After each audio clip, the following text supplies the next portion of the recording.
8 grade कक्षा 6 विषय विज्ञान अध्याय 9 सजीव विशेषताएं एवं आवास। अपने आसपास पाए जाने वाले किन्हीं 10 सजीवों एवं 10 निर्जीव वस्तुओं के नाम लिख लिए। तो इसमें लिखना है, एक तरफ सजीव कर दीजिए, एक तरफ निर्जीव। तो इधर लिख दीजिए गाय, बैल, बकरी, भैंस, भेड़, कबूतर, मकड़ी, छिपकली, गिरगिट, बिल्ली, कुत्ता। निर्जीव में लिख दीजिए ईंट, पत्थर, कुर्सी, टेबल, पेन, पेंसिल, दीवार, बर्तन, जूते, चप्पल। और अगला प्रश्न है, विभिन्न परिवेश में पाए जाने वाले जंतु, पौधे एवं अन्य वस्तुओं को सूचीबद्ध कीजिए। तो जी जंतु, और जैसे वनों में लिखना है तो शेर, चीता, भालू, बंदर, गिलहरी। इधर लिख दीजिए पर्वतीय क्षेत्र में पेड़ पौधे, पहाड़, औषधि पौधे, जंगली जानवर, पहाड़ी याक। मरुस्थल में लिख दीजिए ऊंट, कीकर, बालू या रेत, छिपकली, गिरगिट। समुद्र में व्हेल, शार्क, ऑक्टोपस, केकड़े, समुद्री घोड़ा। और अन्य स्थानों पर लिख दीजिए आम, जामुन, पीपल, बरगद, शीशम। किन्हीं 5 जंतुओं के नाम लिखो जो अपने समान शिशु को जन्म देते हैं एवं 5 ऐसे जीवों के नाम लिखो जो अंडे देते हैं। तो शिशु को जन्म देने वाले एक तरफ लिख लीजिए, एक तरफ अंडे देने वाले लिख लीजिए। और लिखना शुरू करिए, मनुष्य, गाय, भैंस, बकरी, कुत्ता। और अंडे देने वाले में लिख दीजिए मुर्गी, कबूतर, मुर्गी, बतख, मगर, छिपकली आदि। अब प्रश्न है अनुकूलन किसे कहते हैं। तो इसमें लिखिए कि जिन विशिष्ट संरचनाओं अथवा स्वभाव की उपस्थिति किसी पेड़ पौधे अथवा जंतु को उसके परिवेश में रहने के योग्य बनाती है, अनुकूलन कहलाती है। आवास में लिखिए आवास किसे कहते हैं। स्थलीय आवास एवं जलीय आवास को दो उदाहरणों द्वारा परिभाषित कीजिए। तो सजीव का वह स्थान जिसमें वह रहता है उसका आवास कहलाता है। स्थलीय आवास में लिखना है स्थल यानी जमीन पर पाए जाने वाले पौधों एवं जंतुओं के आवास को स्थलीय आवास कहते हैं। उदाहरण लिखना है वन, घास के मैदान, मरुस्थल, तटीय एवं पर्वतीय क्षेत्र। और जलीय आवास में लिखना है कि जलाशय, दलदल, झील, नदियों एवं समुद्र जहाँ पेड़ पौधे एवं जंतु जल में रहते हैं जलीय आवास कहलाते हैं। उदाहरण के लिए जलाशय, झील। अगला प्रश्न है जैव एवं अजैव घटकों को दो उदाहरण देकर स्पष्ट कीजिए। तो जैव घटक में लिखना है किसी आवास में पाए जाने वाले सभी जीव उसके जैव घटक कहलाते हैं, जैसे पौधे एवं जीव जंतु आदि। अजैव घटक में लिखना है कि किसी आवास में पाए जाने वाली निर्जीव वस्तुएं आवास के अजैव घटक हैं। उदाहरण चट्टान, मिट्टी, वायु, जल आदि। ऊंट के मरुस्थल में रहने के लिए कौन कौन से अनुकूलन आवश्यक हैं। कोई 4 अनुकूलनों को लिखिए। तो ऊंट की शारीरिक संरचना उसे मरुस्थलीय परिस्थितियों के योग्य बनाती है।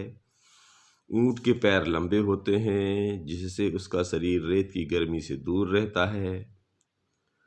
उसमें मूत्रोत्सर्जन की मात्रा बहुत कम होती है। उसका मल शुष्क होता है, उसे पसीना भी नहीं आता। उसके शरीर से जल का ह्रास बहुत कम होने के कारण यह पानी के बिना अनेक दिनों तक रह सकता है। अगला लीजिए इसी में कि मरुस्थल में पाए जाने वाले पौधों की पत्तियां कांटों में क्यों रूपांतरित हो जाती हैं। तो लिखना है जी मरुस्थलीय पौधे वाष्पोत्सर्जन द्वारा जल की बहुत कम मात्रा निष्कासित करते हैं। ये पौधे पत्तियों से होने वाले वाष्पोत्सर्जन को कम करने के लिए पत्तियों को कांटों में रूपांतरित कर लेते हैं या हो जाती है।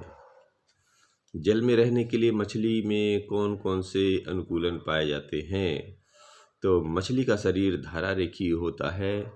मछली का शरीर निचले शल्कों से पटा होता है। मछली के पंख एवं पूंछ चपटे होते हैं। मछली के गिल अर्थात क्लोम होते हैं। ये सभी संरचनाएं उसे जल में रहने के लिए अनुकूलन करते हैं। ऐसे कौन से जलीय जीव हैं जो बिना सांस लिए पानी में लंबे समय तक जीवित रह सकते हैं? तो इसमें लिखना है डॉल्फिन एवं व्हेल जैसे जलीय जीव जो बिना सांस लिए लंबे समय तक जीवित रह सकते हैं। ये इनके सिर पर स्थित नासाद्वार अथवा वात छिद्रों से श्वास लेते हैं। वे कौन से अनुकूलन हैं जो जलीय पौधों को जल में रहने हेतु अनुकूलित करते हैं? स्पष्ट कीजिए। तो जलीय पौधे जल में रहने हेतु प्लवन करते हैं। कुछ की जड़ें मिट्टी को पकड़े रखती हैं। इन पौधों का तना लंबा, खोखला एवं हल्का होता है। कुछ पत्तियां सकरी तथा रिबन की तरह होती हैं, जिससे ये जल में अनुकूलित रहते हैं। पर्वतीय क्षेत्रों में पाए जाने वाले पौधों की कोई 3 विशेषताएं लिखिए। तो पर्वतीय क्षेत्र में पाए जाने वाले पौधों की 3 विशेषताएं हैं। ये वृक्ष सामान्यतः शंक्वाकार होते हैं। इन वृक्षों की शाखाएं तिरछी होती हैं। इनमें से कुछ वृक्षों की पत्तियां सुई के आकार की होती हैं। अगला लीजिए, पहाड़ी क्षेत्रों में पाए जाने वाले जीवों की त्वचा मोटी एवं शरीर घने बालों से ढका हुआ क्यों होता है? तो इसमें लिखना है पहाड़ी क्षेत्रों में जैसे जैसे ऊपर की ओर चढ़ाई बढ़ती है, ठंड की मात्रा बढ़ती जाती है। इस कारण इस क्षेत्र में जलवायु या मौसम से अनुकूलन हेतु इन क्षेत्रों में पाए जाने वाले जीवों की त्वचा मोटी एवं शरीर घने बालों से ढका हुआ होता है।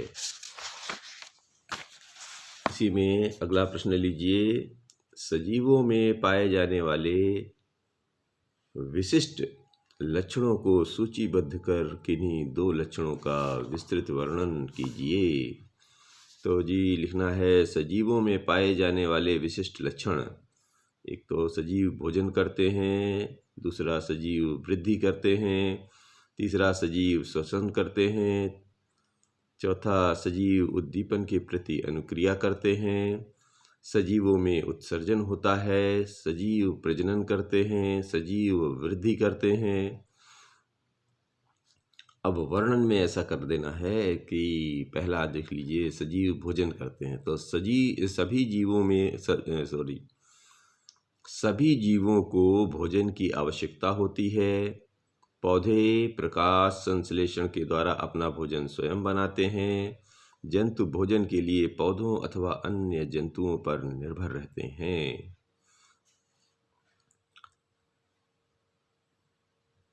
सजीव वृद्धि करते हैं। इसमें लिख दीजिए कि सभी सजीव हम और आप समय के साथ वृद्धि करते हैं। कुत्ते के पिल्ले कुछ समय बाद वयस्क हो जाते हैं। एक अंडे से स्फुटित होकर चूजा कुछ दिनों बाद मुर्गा या मुर्गी बन जाता है। हमारे आसपास के पेड़ पौधे कुछ दिनों या महीनों में वृद्धि करके बड़े हो जाते हैं। इस प्रकार सजीव वृद्धि करते हैं। धन्यवाद।